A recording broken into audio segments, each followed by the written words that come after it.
ਇਹ ਹਫ਼ਤਾਵਾਰ ਬਾਈਬਲ ਦਾ ਦਰਸੀ ਆਵਾਜ਼ ਪਲੇਨਫੀਲਡ Christian science church independent ਵੱਲੋਂ ਹੈ, ਜਿਹੜਾ ਨਿਊ ਜਰਜ਼ੀ ਅਮਰੀਕਾ ਵਿੱਚ ਹੈ। ਹੋਰ ਮਾਲੂਮਾਤ ਲਈ ਤੁਸੀਂ ਸਾਡੀ ਵੈਬਸਾਈਟ ਵੇਖੋ www.plainfieldcs.com। ਇਹ ਸਬਕ 2 ਨਵੰਬਰ 2025 ਐਤਵਾਰ ਦੇ ਦਿਨ ਹਫ਼ਤੇ ਦੇ ਅਖੀਰ ਉੱਤੇ ਤੁਹਾਡੇ ਪੜ੍ਹਨ ਲਈ ਤਿਆਰ ਕੀਤਾ ਗਿਆ ਹੈ। ਮਜ਼ਮੂਨ ਹਮੇਸ਼ਾ ਦੀ ਸਜ਼ਾ।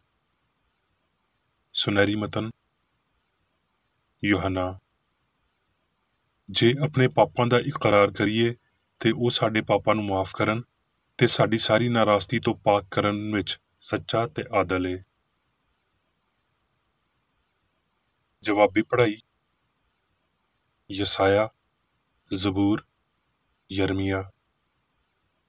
ਜਦੋਂ ਤੀਕਰ ਖੁਦਾਵੰਦ ਮਿਲ ਸਕਦਾ ਹੈ ਉਹਦੇ ਤਾਲਬ ਹੋਵੋ, ਜਦੋਂ ਤੀਕਰ ਉਹ ਨੇੜੇ ਹੈ ਉਹਨੂੰ ਪੁਕਾਰੋ। ਸਰੀਰ ਆਪਣੀ ਰਾਹ ਨੂੰ ਛੱਡ ਦੇਵੇ ਤੇ ਬਦਕਾਰ ਆਪਣੇ ਖਿਆਲਾਂ ਨੂੰ, ਤੇ ਉਹ ਖੁਦਾਵੰਦ ਵੱਲ ਫਿਰਨ ਤੇ ਉਹ ਉਹਦੇ ਉੱਤੇ ਰਹਿਮ ਕਰੇਗਾ ਤੇ ਸਾਡੇ ਖੁਦਾਵੰਦ ਵੱਲ, ਕਿਉਂ ਜੇ ਉਹ ਕਸਰਤ ਨਾਲ ਮੁਆਫ਼ ਕਰੇਗਾ। ਕੰਡਿਆਂ ਦੀ ਥਾਂ ਸਨੋਬਰ ਨਿਕਲੇਗਾ ਤੇ ਝਾੜੀ ਦੇ ਬਦਲੇ ਆਸ ਦਾ ਰੁੱਖ ਉੱਗੇਗਾ, ਤੇ ਇਹ ਖੁਦਾਵੰਦ ਲਈ ਨਾਂ ਤੇ ਹਮੇਸ਼ਾ ਦਾ ਨਿਸ਼ਾਨ ਹੋਵੇਗਾ ਜਿਹੜਾ ਕਦੀ ਨਹੀਂ ਟੁੱਟੇਗਾ।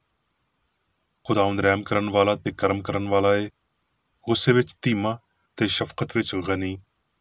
ਉਹ ਹਮੇਸ਼ਾ ਝਿੜਕਦਾ ਨਾ ਰਵੇਗਾ, ਉਹ ਹਮੇਸ਼ਾ ਗੁੱਸੇ ਵਿੱਚ ਨਾ ਰਵੇਗਾ। ਖੁਦਾਵੰਦ ਪੁਰਾਣੇ ਜ਼ਮਾਨੇ ਤੋਂ ਮੇਰੇ ਉੱਤੇ ਜ਼ਾਹਿਰ ਹੋਇਆ ਤੇ ਆਖਿਆ ਵੀ ਮੈਂ ਤੇਰੇ ਨਾਲ ਹਮੇਸ਼ਾ ਦਾ ਪਿਆਰ ਰੱਖਿਆ ਹੈ, ਇਸ ਲਈ ਮੈਂ ਆਪਣੀ ਸ਼ਫਕਤ ਤੇਰੇ ਉੱਤੇ ਵਧਾਈ। ਦਰਸੀ ਆਵਾਜ਼ ਬਾਈਬਲ ਵਿੱਚੋਂ ਮੱਤੀ। ਤੇ ਯਸੂ ਸਾਰੇ ਗਲੀਲ ਵਿੱਚ ਫਿਰਦਾ ਰਿਹਾ ਤੇ ਉਹਨਾਂ ਦੇ ਇਬਾਦਤਖਾਨਿਆਂ ਵਿੱਚ ਤਾਲੀਮ ਦਿੰਦਾ ਤੇ ਬਾਦਸ਼ਾਹੀ ਦੀ ਖੁਸ਼ਖਬਰੀ ਦੀ ਮੁਨਾਦੀ ਕਰਦਾ ਤੇ ਲੋਕਾਂ ਦੀ ਹਰ ਤਰ੍ਹਾਂ ਦੀ ਬਿਮਾਰੀ ਤੇ ਨਿਤ ਕਮਜ਼ੋਰੀ ਨੂੰ ਦੂਰ ਕਰਦਾ ਰਿਹਾ। ਮੱਤੀ। ਉਹ ਉਸ ਜੱਥੇ ਨੂੰ ਵੇਖ ਕੇ ਪਹਾੜ ਉੱਤੇ ਚੜ੍ਹ ਗਿਆ ਤੇ ਜਦ ਬੈਠ ਗਿਆ ਤੇ ਉਹਦੇ ਚੇਲੇ ਉਹਦੇ ਕੋਲ ਆਏ ਤੇ ਉਹ ਆਪਣੀ ਜ਼ੁਬਾਨ ਖੋਲ੍ਹ ਕੇ ਉਹਨਾਂ ਨੂੰ ਇੰਜ ਤਾਲੀਮ ਦੇਣ ਲੱਗਿਆ। ਮੱਤੀ। ਇਸ ਲਈ ਤੁਸੀਂ ਇੰਜ ਦੁਆ ਕਰਿਆ ਕਰੋ ਭਈ ਐ ਸਾਡੇ ਬਾਪ, ਤੂੰ ਜਿਹੜਾ ਅਸਮਾਨ ਉੱਤੇ ਹੈ, ਤੇਰਾ ਨਾਂ ਪਾਕ ਮੰਨਿਆ ਜਾਵੇ, ਤੇਰੀ ਬਾਦਸ਼ਾਹੀ ਆਵੇ, ਤੇਰੀ ਮਰਜ਼ੀ ਜਿਵੇਂ ਅਸਮਾਨ ਉੱਤੇ ਪੂਰੀ ਹੁੰਦੀ ਏ ਧਰਤੀ ਉੱਤੇ ਵੀ ਹੋਵੇ। ਸਾਡੇ ਰੋਜ਼ ਦੀ ਰੋਟੀ ਅੱਜ ਸਾਨੂੰ ਦੇ, ਤੇ ਜਿਵੇਂ ਅਸੀਂ ਆਪਣੇ ਕਰਜ਼ਦਾਰਾਂ ਨੂੰ ਮਾਫ਼ ਕੀਤਾ, ਤੂੰ ਵੀ ਸਾਡੇ ਕਰਜ਼ ਸਾਨੂੰ ਮਾਫ਼ ਕਰ, ਤੇ ਸਾਨੂੰ ਅਜ਼ਮਾਇਸ਼ ਵਿੱਚ ਨਾ ਲਿਆ ਬਲਕਿ ਬੁਰਾਈ ਤੋਂ ਬਚਾ, ਕਿਉਂ ਜੇ ਬਾਦਸ਼ਾਹੀ ਤੇ ਕੁਦਰਤ ਤੇ ਜਲਾਲ ਹਮੇਸ਼ਾ ਤੇਰੇ ਹੀ ਨੇ। ਆਮੀਨ। ਸੈਮੂਅਲ। ਤੇ ਸ਼ਾਮ ਦੇ ਵੇਲੇ ਦਾਊਦ ਆਪਣੇ ਪਲੰਗ ਤੋਂ ਉੱਠ ਕੇ ਬਾਦਸ਼ਾਹੀ ਮਹਿਲ ਦੀ ਛੱਤ ਉੱਤੇ ਟਹਿਲਣ ਲੱਗਿਆ, ਤੇ ਛੱਤ ਉੱਤੋਂ ਉਹਨੇ ਇੱਕ ਬੁੱਢੀ ਨੂੰ ਵੇਖਿਆ ਜਿਹੜੀ ਨਹਾ ਰਹੀ ਸੀ, ਤੇ ਉਹ ਬੁੱਢੀ ਬਹੁਤ ਸੋਹਣੀ ਸੀ। ਤਦ ਦਾਊਦ ਨੇ ਬੰਦੇ ਘੱਲ ਕੇ ਉਸ ਬੁੱਢੀ ਦੇ ਬਾਰੇ ਜਾਣਿਆ, ਤੇ ਕਿਸੇ ਨੇ ਆਖਿਆ ਭਈ ਕੀ ਉਹ ਇਲਾਮ ਦੀ ਧੀ ਬੈਤੇ ਸਬਾ ਨਹੀਂ, ਜਿਹੜੀ ਹਿੱਤੀ ਊਰੀਆ ਦੇ ਘਰ ਵਾਲੀ ਏ। ਤੇ ਦਾਊਦ ਨੇ ਬੰਦੇ ਘੱਲ ਕੇ ਉਹਨੂੰ ਬੁਲਾਇਆ। ਉਹ ਉਹਦੇ ਕੋਲ ਆਈ ਤੇ ਉਹਨੇ ਉਹਦੇ ਨਾਲ ਸੋਬਤ ਕੀਤੀ, ਕਿਉਂ ਜੇ ਉਹ ਆਪਣੀ ਨਾਪਾਕੀ ਤੋਂ ਪਾਕ ਹੋ ਗਈ ਸੀ। ਫਿਰ ਉਹ ਆਪਣੇ ਘਰ ਟੁਰ ਗਈ, ਤੇ ਉਹ ਬੁੱਢੀ ਹਾਮਲਾ ਹੋ ਗਈ, ਤੇ ਫਿਰ ਉਹਨੇ ਦਾਊਦ ਨੂੰ ਸੁਨੇਹਾ ਘੱਲਿਆ ਭਈ ਮੈਂ ਹਾਮਲਾ ਵਾਂ। ਤੇ ਦਾਊਦ ਨੇ ਯੂਆਬ ਨੂੰ ਸੁਨੇਹਾ ਘੱਲਿਆ ਭਈ ਹਿੱਤੀ ਊਰੀਆ ਨੂੰ ਮੇਰੇ ਕੋਲ ਘੱਲ ਦੇ। ਤਦ ਯੂਆਬ ਨੇ ਊਰੀਆ ਨੂੰ ਦਾਊਦ ਦੇ ਕੋਲ ਘੱਲ ਦਿੱਤਾ। ਸੁਬਹ ਨੂੰ ਦਾਊਦ ਨੇ ਯੂਆਬ ਲਈ ਇੱਕ ਖਤ ਲਿਖਿਆ ਤੇ ਉਹਨੂੰ ਊਰੀਆ ਦੇ ਹੱਥ ਘੱਲਿਆ, ਤੇ ਉਹਨੇ ਖਤ ਵਿੱਚ ਲਿਖਿਆ ਭਈ ਊਰੀਆ ਨੂੰ ਲੜਾਈ ਵਿੱਚ ਸਭ ਤੋਂ ਅੱਗੇ ਰੱਖੀ, ਤੇ ਤੂੰ ਉਹਦੇ ਕੋਲੋਂ ਦੂਰ ਹਟ ਜਾਵੀਂ ਤਾਂ ਜੋ ਉਹ ਮਾਰਿਆ ਜਾਵੇ ਤੇ ਜਾਨ ਬਹਕ ਹੋ ਜਾਵੇ। ਜਦ ਊਰੀਆ ਦੀ ਬੁੱਢੀ ਨੇ ਸੁਣਿਆ ਭਈ ਉਹਦੇ ਘਰ ਵਾਲਾ ਊਰੀਆ ਮਰ ਗਿਆ, ਤੇ ਉਹ ਆਪਣੇ ਬੰਦੇ ਲਈ ਵੈਨ ਪਾਉਣ ਲੱਗੀ। ਤੇ ਜਦ ਸੋਗ ਦੇ ਦਿਨ ਲੰਘ ਗਏ ਤੇ ਦਾਊਦ ਨੇ ਉਹਨੂੰ ਬੁਲਵਾ ਕੇ ਉਹਨੂੰ ਆਪਣੇ ਮਹਿਲ ਵਿੱਚ ਰੱਖ ਲਿਆ, ਤੇ ਉਹ ਉਹਦੀ ਬੁੱਢੀ ਹੋ ਗਈ, ਤੇ ਉਹਦੇ ਤੋਂ ਉਹਦਾ ਇੱਕ ਪੁੱਤਰ ਹੋਇਆ। ਪਰ ਉਸ ਕੰਮ ਤੋਂ ਜਿਹੜਾ ਦਾਊਦ ਨੇ ਕੀਤਾ ਸੀ ਖੁਦਾਵੰਦ ਗੁੱਸੇ ਹੋਇਆ। ਸਮੂਏਲ। ਤੇ ਖੁਦਾਵੰਦ ਨੇ ਦਾਊਦ ਨੂੰ ਨਾਤਨ ਦੇ ਕੋਲ ਘੱਲਿਆ। ਉਹਨੇ ਉਹਦੇ ਕੋਲ ਆ ਕੇ ਆਖਿਆ, ਕਿਸੇ ਸ਼ਹਿਰ ਵਿੱਚ 2 ਬੰਦੇ ਸੀ, ਇੱਕ ਅਮੀਰ ਦੂਜਾ ਗਰੀਬ।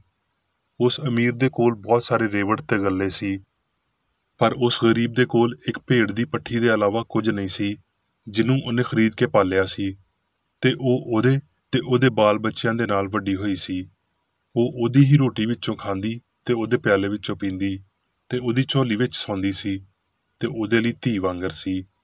ਤੇ ਉਸ ਅਮੀਰ ਵੱਲ ਕੋਈ ਮੁਸਾਫਰ ਆਇਆ, ਇਸ ਲਈ ਉਹਨੇ ਉਸ ਮੁਸਾਫਰ ਲਈ ਜਿਹੜਾ ਉਹਦੇ ਕੋਲ ਆਇਆ ਸੀ ਪਕਾਉਣ ਲਈ ਆਪਣੇ ਰੇਵੜ ਤੇ ਗੱਲੇ ਵਿੱਚੋਂ ਕੁਝ ਨਾ ਲਿਆ, ਬਲਕਿ ਉਸ ਗਰੀਬ ਦੀ ਭੇਡ ਲੈ ਲਈ ਤੇ ਇਸ ਬੰਦੇ ਲਈ ਜਿਹੜਾ ਉਹਦੇ ਵੱਲ ਆਇਆ ਸੀ ਪਕਾਈ। ਫਿਰ ਦਾਊਦ ਦਾ ਗਜ਼ਬ ਉਸ ਬੰਦੇ ਉੱਤੇ ਬਹੁਤ ਜ਼ਿਆਦਾ ਭੜਕਿਆ ਤੇ ਉਹਨੇ ਨਾਤਨ ਨੂੰ ਆਖਿਆ, ਖੁਦਾਵੰਦ ਦੀ ਹਯਾਤੀ ਦੀ ਕਸਮ ਭਈ ਉਹ ਬੰਦਾ ਕਤਲ ਦੇ ਲਾਇਕ ਹੈ। ਇਸ ਲਈ ਉਸ ਬੰਦੇ ਨੂੰ ਉਸ ਭੇਡ ਦਾ 4 ਗੁਣਾ ਭਰਨਾ ਪਵੇਗਾ, ਕਿਉਂ ਜੇ ਉਹਨੇ ਅਜਿਹਾ ਕੰਮ ਕੀਤਾ ਤੇ ਉਹਨੂੰ ਤਰਸ ਨਾ ਆਇਆ। ਫਿਰ ਨਾਤਨ ਨੇ ਦਾਊਦ ਨੂੰ ਆਖਿਆ, ਉਹ ਬੰਦਾ ਤੂੰ ਹੀ ਏ।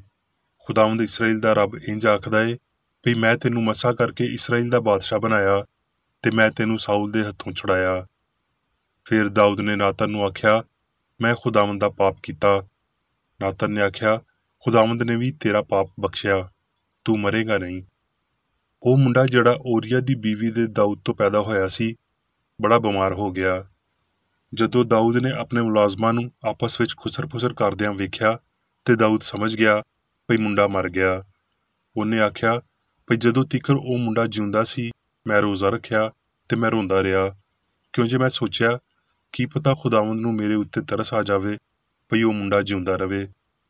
ਫਿਰ ਦਾਊਦ ਨੇ ਆਪਣੀ ਬੁੱਢੀ ਬੈਤੇ ਸਬਾ ਨੂੰ ਤਸੱਲੀ ਦਿੱਤੀ ਤੇ ਉਹਦੇ ਕੋਲ ਗਿਆ ਤੇ ਉਹਦੇ ਨਾਲ ਸੋਬਤ ਕੀਤੀ ਤੇ ਉਹਦੇ ਤੋਂ ਇੱਕ ਮੁੰਡਾ ਹੋਇਆ ਤੇ ਦਾਊਦ ਨੇ ਉਹਦਾ ਨਾਂ ਸੁਲੇਮਾਨ ਰੱਖਿਆ ਤੇ ਉਹ ਖੁਦਾਵੰਦ ਦਾ ਪਿਆਰਾ ਹੋਇਆ। ਜ਼ਬੂਰ। ਐ ਖੁਦਾਵੰਦ ਆਪਣੀ ਸ਼ਫਕਤ ਦੇ ਮੁਤਾਬਕ ਮੇਰੇ ਉੱਤੇ ਰਹਿਮ ਕਰ, ਆਪਣੀ ਰਹਿਮਤ ਦੀ ਕਸਰਤ ਦੇ ਮੁਤਾਬਕ ਮੇਰੀਆਂ ਖਤਾਵਾਂ ਮਿਟਾ ਦੇ। ਮੇਰੀ ਬੁਰਿਆਈ ਨੂੰ ਮੈਥੋਂ ਧੋ ਦੇ ਤੇ ਮੇਰੇ ਪਾਪ ਤੋਂ ਮੈਨੂੰ ਪਾਕ ਕਰ, ਕਿਉਂ ਜੇ ਮੈਂ ਆਪਣੀਆਂ ਖਤਾਵਾਂ ਨੂੰ ਮੰਨਦਾ ਵਾਂ ਤੇ ਮੇਰਾ ਪਾਪ ਹਮੇਸ਼ਾ ਮੇਰੇ ਸਾਹਮਣੇ ਹੈ। ਮੈਂ ਸਿਰਫ ਤੇਰਾ ਹੀ ਪਾਪ ਕੀਤਾ ਏ ਤੇ ਉਹ ਕੰਮ ਕੀਤਾ ਏ ਜਿਹੜਾ ਤੇਰੀ ਨਜ਼ਰ ਵਿੱਚ ਭੈੜਾ ਏ, ਤਾਂ ਜੋ ਤੂੰ ਆਪਣੀਆਂ ਗੱਲਾਂ ਵਿੱਚ ਰਾਸਤ ਠਹਿਰੇ ਤੇ ਆਪਣੀ ਅਦਾਲਤ ਵਿੱਚ ਬੇਐਬ ਰਵੇਂ। ਵੇਖ, ਮੈਂ ਬੁਰਿਆਈ ਦੀ ਸੂਰਤ ਫੜੀ ਤੇ ਪਾਪ ਦੀ ਹਾਲਤ ਵਿੱਚ ਮਾਂ ਦੇ ਢਿੱਡ ਵਿੱਚ ਪਿਆ। ਵੇਖ, ਤੂੰ ਬਾਤਨ ਦੀ ਸੱਚਾਈ ਪਸੰਦ ਕਰਦਾ ਏ ਤੇ ਬਾਤਨ ਵਿੱਚ ਮੈਨੂੰ ਹੀ ਅਕਲ ਸਿਖਾਵੇਂਗਾ। ਜ਼ੂਫੇ ਨਾਲ ਮੈਨੂੰ ਸਾਫ਼ ਕਰ ਤੇ ਮੈਂ ਹੋਵਾਂਗਾ, ਮੈਨੂੰ ਧੋ ਤੇ ਮੈਂ ਬਰਫ਼ ਤੋਂ ਵੀ ਬਹੁਤਾ ਚਿੱਟਾ ਹੋਵਾਂਗਾ। ਮੈਨੂੰ ਖੁਸ਼ੀ ਤੇ ਖੁਰਮੀ ਦੀ ਖਬਰ ਸੁਣਾ, ਤਾਂ ਜੋ ਉਹ ਹੱਡੀਆਂ ਜਿਹੜੀਆਂ ਤੂੰ ਤੋੜ ਦਿੱਤੀਆਂ ਨੇ ਸ਼ਾਦਮਾਨ ਹੋਣ। ਮੇਰੇ ਪਾਪਾਂ ਵੱਲੋਂ ਆਪਣਾ ਮੂੰਹ ਫੇਰ ਤੇ ਮੇਰੀਆਂ ਸਾਰੀਆਂ ਬਦਕਾਰੀਆਂ ਮਿਟਾ ਦੇ। ਐ ਰੱਬ, ਮੇਰੇ ਅੰਦਰ ਪਾਕ ਦਿਲ ਪੈਦਾ ਕਰ ਤੇ ਮੇਰੇ ਅੰਦਰ ਨਵੇਂ ਸਿਰੇ ਤੋਂ ਮੁਸਤਕੀਮ ਰੂਹ ਪਾ ਦੇ। ਮੈਨੂੰ ਆਪਣੇ ਹਜ਼ੂਰ ਤੋਂ ਨਾ ਕੱਢ ਤੇ ਆਪਣੀ ਰੂਹ ਨੂੰ ਮੇਰੇ ਤੋਂ ਵੱਖ ਨਾ ਕਰ। ਆਪਣੀ ਮੁਕਤੀ ਦੀ ਸ਼ਾਦਮਾਨੀ ਮੈਨੂੰ ਫੇਰ ਅਨਾਇਤ ਕਰ ਤੇ ਮੁਸਤਈਦ ਰੂਹ ਨਾਲ ਮੈਨੂੰ ਸੰਭਾਲ। ਅਬਰਾਨੀਓ। ਇਸ ਲਈ ਭਈ ਮੈਂ ਉਹਨਾਂ ਦੀ ਨਾਰਾਜ਼ਗੀਆਂ ਉੱਤੇ ਰਹਿਮ ਕਰਾਂਗਾ ਤੇ ਉਹਨਾਂ ਦੇ ਪਾਪਾਂ ਨੂੰ ਫੇਰ ਕਦੀ ਯਾਦ ਨਾ ਕਰਾਂਗਾ। ਹੁਣ ਮੈਂ ਮੇਰੀ ਬੇਕਰ ਏਡੀ ਦੀ ਲਿਖੀ ਹੋਈ ਕ੍ਰਿਸਚਨ ਸਾਇੰਸ ਦੀ ਦਰਸੀ ਕਿਤਾਬ ਸਾਇੰਸ ਤੇ ਸਿਹਤ ਆਇਤਾਂ ਦੀ ਕੁੰਜੀ ਦੇ ਨਾਲ ਵਿੱਚੋਂ ਲਈਆਂ ਹੋਈਆਂ ਲਿਖਾਈਆਂ ਪੜਾਂਗਾ। ਸਾਇੰਸ ਤੇ ਸਿਹਤ। ਮੁਹੱਬਤ ਦਾ ਡਿਜ਼ਾਈਨ ਪਾਪੀ ਦੀ ਇਸਲਾਹ ਲਈ ਏ। ਅਸੀਂ ਪਾਪ ਦੀ ਬਰਬਾਦੀ ਤੇ ਉਸ ਰੂਹਾਨੀ ਫਹਿਮ ਵਿੱਚ ਰੱਬ ਦੀ ਮੁਆਫੀ ਨੂੰ ਕਬੂਲ ਕਰਦੇ ਹਾਂ ਜਿਹੜਾ ਬੁਰਿਆਈ ਨੂੰ ਗੈਰ ਅਸਲੀਅਤ ਦੇ ਤੌਰ ਤੇ ਬਾਹਰ ਕੱਢਦਾ ਏ, ਪਰ ਪਾਪ ਉੱਤੇ ਯਕੀਨ ਉਦੋਂ ਤੀਕਰ ਸਜ਼ਾ ਪਾਉਂਦਾ ਏ ਜਦੋਂ ਤੀਕਰ ਇਹ ਯਕੀਨ ਖਤਮ ਨਹੀਂ ਹੋ ਜਾਂਦਾ। ਇੱਕ ਕਸੂਰਵਾਰ ਜ਼ਮੀਰ ਦੇ ਮਜਮੂਈ ਅਸਰਾਂ ਨੂੰ ਬਰਦਾਸ਼ਤ ਕਰਨ ਦੀ ਨਿਸਬਤ ਇਹ ਚੰਗਾ ਸੀ ਵੀ ਧਰਤੀ ਉੱਤੇ ਹਰ ਵਬਾ ਨੂੰ ਜ਼ਾਹਰ ਕੀਤਾ ਜਾਵੇ।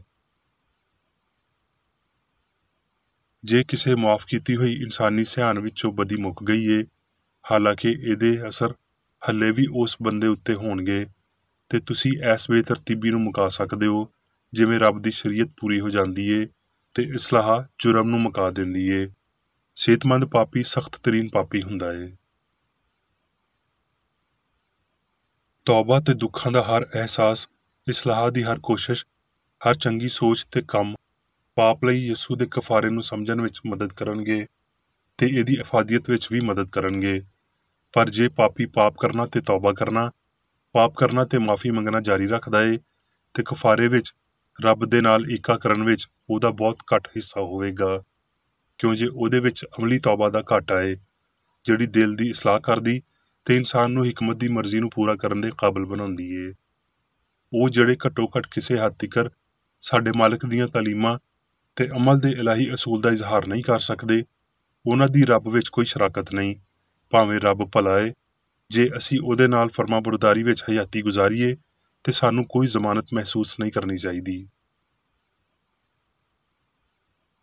ਮੁਆਫ਼ੀ, ਰੂਹਾਨੀ ਬਪਤਿਸਮਾ ਤੇ ਨਵੀਂ ਪੈਦਾਇਸ਼ ਦੇ ਰਾਹੀਂ ਇਨਸਾਨ ਆਪਣੇ ਲਾਫਾਨੀ ਅਕੀਦਿਆਂ ਤੇ ਝੂਠੀ ਇਨਫਰਾਦੀਅਤ ਨੂੰ ਲਾ ਕੇ ਸੁੱਟ ਦਿੰਦੇ ਨੇ। ਇਹ ਬਸ ਵੇਲੇ ਦੀ ਗੱਲ ਏ, ਭਈ ਨਿੱਕੇ ਤੋਂ ਲੈ ਕੇ ਵੱਡੇ ਤੀਕਰ ਸਾਰੇ ਮੈਨੂੰ ਰੱਬ ਨੂੰ ਜਾਣਨਗੇ। ਮਾਦੇ ਦੇ ਦਾਅਵਿਆਂ ਤੋਂ ਇਨਕਾਰ ਖੁਸ਼ੀ ਦੀ ਰੂਹ ਵੱਲ, ਇਨਸਾਨ ਦੀ ਆਜ਼ਾਦੀ ਤੇ ਬਦਨ ਉੱਤੇ ਅਖੀਰੀ ਫਤਹ ਵੱਲ ਇੱਕ ਵੱਡਾ ਕਦਮ ਏ। ਅਸਮਾਨ ਉੱਤੇ ਜਾਣ ਦੀ ਕੱਲੀ ਰਾਹ ਹਮਾਂਗੀ ਏ, ਤੇ ਮਸੀਹ ਇਲਾਹੀ ਸਾਇੰਸ ਵਿੱਚ ਸਾਨੂੰ ਇਹ ਰਾਹ ਵਿਖਾਉਂਦਾ ਏ। ਇਹਦਾ ਮਤਲਬ ਰੱਬ, ਚੰਗਿਆਈ ਤੇ ਉਹਦੇ ਪਰਛਾਵੇਂ ਤੋਂ ਇਲਾਵਾ ਕਿਸੇ ਹੋਰ ਅਸਲੀਅਤ ਨੂੰ ਨਾ ਜਾਣਨਾ, ਹਯਾਤੀ ਦੇ ਕਿਸੇ ਹੋਰ ਜ਼ਮੀਰ ਨੂੰ ਨਾ ਜਾਣਨਾ ਏ, ਤੇ ਨਾ ਦੇ ਹੀ ਦਰਦ ਤੇ ਖੁਸ਼ੀ ਵਾਲੇ ਅਹਿਸਾਸਾਂ ਤੋਂ ਉੱਚਾ ਹੋਣਾ ਏ।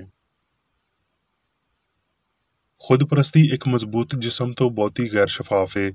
ਸਾਬਰ ਰੱਬ ਦੀ ਸਾਬਰ ਤਾਬੇਦਾਰੀ ਵਿੱਚ ਆਓ, ਗਲਤੀ, ਖੁਦਦਾਰੀ, ਖੁਦਜਵਾਜ਼ੀ ਤੇ ਖੁਦਪਰਸਤੀ ਦੇ ਸਖਤ ਪੱਥਰ ਨੂੰ ਪਿਆਰ ਦੇ ਮਹਿਲੂਲ ਨਾਲ ਹੱਲ ਕਰਨ ਦੀ ਕੋਸ਼ਿਸ਼ ਕਰੀਏ, ਜਿਹੜਾ ਰੂਹਾਨੀਅਤ ਦੇ ਖਿਲਾਫ ਜੰਗ ਕਰਦਾ ਏ, ਤੇ ਇਹ ਪਾਪ ਤੇ ਮੌਤ ਦਾ ਕਾਨੂੰਨ ਏ। ਕ੍ਰਿਸਚਨ ਸਾਇੰਸ ਇਨਸਾਨ ਨੂੰ ਖਾਹਿਸ਼ਾਂ ਦਾ ਮਾਲਕ ਬਣਨ, ਸ਼ਫਕਤ ਦੇ ਨਾਲ ਨਫ਼ਰਤ ਨੂੰ ਇੱਕ ਤਾਤੁਲ ਵਿੱਚ ਰੋਕਣ, ਪਾਕੀਜ਼ਗੀ ਦੇ ਨਾਲ ਸ਼ਹਿਵਤ ਉੱਤੇ, ਖੈਰਾਤ ਦੇ ਨਾਲ ਬਦਲੇ ਉੱਤੇ ਫਤਹ ਪਾਉਣ ਤੇ ਇਮਾਨਦਾਰੀ ਦੇ ਨਾਲ ਫਰੇਬ ਉੱਤੇ ਕਾਬੂ ਪਾਉਣ ਦਾ ਹੁਕਮ ਦਿੰਦੀ ਏ। ਜੇ ਤੁਸੀਂ ਸਿਹਤ, ਖੁਸ਼ੀ ਤੇ ਕਾਮਯਾਬੀ ਦੇ ਖਿਲਾਫ ਸਾਜ਼ਿਸ਼ੀਆਂ ਦੀ ਇੱਕ ਫੌਜ ਨਹੀਂ ਲਿਆਉਣਾ ਚਾਹੁੰਦੇ, ਤੇ ਇਹਨਾਂ ਗਲਤੀਆਂ ਨੂੰ ਸ਼ੁਰੂ ਵਾਲੇ ਮਰਹਲਿਆਂ ਵਿੱਚ ਹੀ ਜ਼ਾਇਆ ਕਰ ਦਿਓ। ਇਹ ਤੁਹਾਨੂੰ ਗਲਤੀ ਦੇ ਖਿਲਾਫ ਸੱਚੇ ਮੁਨਸਫ ਸਾਲਸੀ ਦੇ ਕੋਲ ਲਿਆਉਣਗੇ। ਮੁਨਸਫ ਤੁਹਾਨੂੰ ਇਨਸਾਫ ਤੀਕਰ ਲੈ ਜਾਵੇਗਾ ਤੇ ਇਖਲਾਕੀ ਕਾਨੂੰਨ ਦੀ ਸਜ਼ਾ ਫਾਨੀ ਸਿਆਣ ਤੇ ਬਦਨ ਉੱਤੇ ਸਾਦਰ ਕੀਤੀ ਜਾਵੇਗੀ।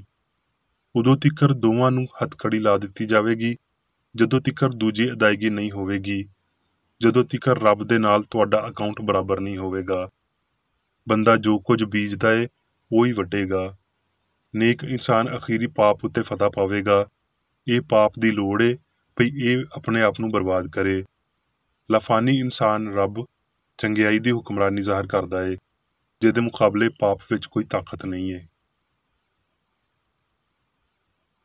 ਹਕੀਕੀ ਇਨਸਾਨ ਦਾ ਸਾਇੰਸ ਦੇ ਪਾਰੋਂ ਆਪਣੇ ਖਾਲਕ ਨਾਲ ਤਾਲੁਕ ਉਸਤਵਾਰ ਕਰਦਿਆਂ ਹੋਇਆਂ ਇਨਸਾਨ ਨੂੰ ਸਿਰਫ ਪਾਪ ਤੋਂ ਦੂਰ ਹੋਣ ਤੇ ਮਸੀਹ ਯਾਨੀ ਹਕੀਕੀ ਇਨਸਾਨ ਤੇ ਰੱਬ ਦੇ ਨਾਲ ਉਹਦੇ ਤਾਲੁਕ ਨੂੰ ਪਾਣ ਤੇ ਇਲਾਹੀ ਫਰਜ਼ੰਦਗੀ ਨੂੰ ਪਛਾਣਨ ਲਈ ਫਾਨੀ ਖੁਦੀ ਤੋਂ ਨਜ਼ਰ ਹਟਾਉਣ ਦੀ ਲੋੜ ਏ। ਯਿਸੂ ਦੇ ਰਾਹੀਂ ਬਦਨ ਉੱਤੇ ਰੂਹ ਦੀ ਤਾਕਤ ਨੂੰ ਸਾਬਤ ਕਰਨ ਲਈ ਮਸੀਹ ਯਾਨੀ ਸੱਚਾਈ ਨੂੰ ਜ਼ਾਹਰ ਕੀਤਾ ਗਿਆ ਸੀ। ਇਹ ਵਿਖਾਣ ਲਈ ਕਿ ਇਨਸਾਨੀ ਸਿਆਣ ਤੇ ਬਦਨ ਉੱਤੇ ਇਹਦੇ ਅਸਰਾਂ ਦੇ ਪਾਰੋਂ ਸੱਚਾਈ ਨੂੰ ਬਿਮਾਰੀ ਤੋਂ ਸ਼ਿਫਾ ਦਿੰਦਿਆਂ ਹੋਏ ਤੇ ਪਾਪ ਨੂੰ ਨੇਸਤ ਕਰਦਿਆਂ ਹੋਏ ਜ਼ਾਹਰ ਕੀਤਾ ਜਾਂਦਾ ਏ। ਹਯਾਤੀ, ਸੱਚਾਈ ਤੇ ਪਿਆਰ ਕੀ ਮੌਤ, ਗਲਤੀ ਤੇ ਨਫ਼ਰਤ ਨੂੰ ਪੈਦਾ ਕਰਦਾ ਏ? ਕੀ ਖਾਲਕ ਆਪ ਆਪਣੀ ਮਖਲੂਕ ਨੂੰ ਹਲਾਕ ਕਰਦਾ ਏ? ਕੀ ਇਲਾਹੀ ਸ਼ਰੀਅਤ ਦਾ ਬੇਖਤਾ ਅਸੂਲ ਬਦਲਦਾ ਜਾਂ ਤੌਬਾ ਕਰਦਾ ਏ? ਇਹ ਇੰਜ ਦਾ ਨਹੀਂ ਹੋ ਸਕਦਾ। ਗਲਤ ਕੰਮ ਤੋਂ ਸ਼ਰਮਿੰਦਗੀ ਇਸਲਾਹ ਵੱਲ ਪਹਿਲਾ ਕਦਮ ਏ, ਪਰ ਇਹ ਕਦਮ ਬਹੁਤ ਸੌਖਾ ਏ। ਅਕਲ ਦੇ ਪਾਰੋਂ ਜਿਹੜਾ ਅਗਲਾ ਤੇ ਵੱਡਾ ਕਦਮ ਚੁੱਕਣ ਦੀ ਲੋੜ ਏ, ਉਹ ਵਫਾਦਾਰੀ ਵਾਲੀ ਅਜ਼ਮਾਇਸ਼ ਏ, ਯਾਨੀ ਇਸਲਾਹ। ਇੱਥੇ ਤੀਕਰ ਸਾਨੂੰ ਹਾਲਾਤਾਂ ਦੇ ਦਬਾਅ ਵਿੱਚ ਰੱਖਿਆ ਜਾਂਦਾ ਏ। ਅਜ਼ਮਾਇਸ਼ ਸਾਨੂੰ ਜੁਰਮ ਨੂੰ ਦੁਬਾਰਾ ਕਰਨ ਦੀ ਦਾਵਤ ਦਿੰਦੀ ਏ, ਤੇ ਜੋ ਕੁਝ ਹੋਇਆ ਹੁੰਦਾ ਏ, ਉਹਦੇ ਪਾਰੋਂ ਦੁੱਖ ਤਕਲੀਫਾਂ ਮਿਲਦੀਆਂ ਨੇ। ਇਹ ਹਮੇਸ਼ਾ ਹੋਵੇਗਾ ਜਦ ਤੀਕਰ ਅਸੀਂ ਇਹ ਨਹੀਂ ਸਿੱਖਦੇ ਕਿ ਇਨਸਾਫ ਦੇ ਕਾਨੂੰਨ ਵਿੱਚ ਕੋਈ ਰਿਆਇਤ ਨਹੀਂ ਏ ਤੇ ਸਾਨੂੰ ਟਕਾ ਟਕਾ ਭਰਨਾ ਪਵੇਗਾ। ਇਲਾਹੀ ਮੁਹੱਬਤ ਇਨਸਾਨ ਦੀ ਇਸਲਾਹ ਕਰਦੀ ਤੇ ਉਹਦੇ ਉੱਤੇ ਹੁਕਮਰਾਨੀ ਕਰਦੀ ਏ। ਇਨਸਾਨ ਮੁਆਫ਼ੀ ਮੰਗ ਸਕਦੇ ਨੇ, ਪਰ ਸਿਰਫ ਇਲਾਹੀ ਅਸੂਲ ਹੀ ਪਾਪੀ ਦੀ ਇਸਲਾਹ ਕਰਦਾ ਏ।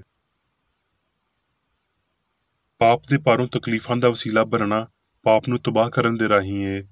ਪਾਪ ਵਿੱਚ ਮਿਲਣ ਵਾਲੀ ਹਰ ਫਰਜ਼ੀ ਤਸਕੀਨ ਇਹਦੀ ਸਾਮੀ ਪੀੜ ਤੋਂ ਬਹੁਤੀ ਆਰਾਸਤਾ ਹੋਵੇਗੀ।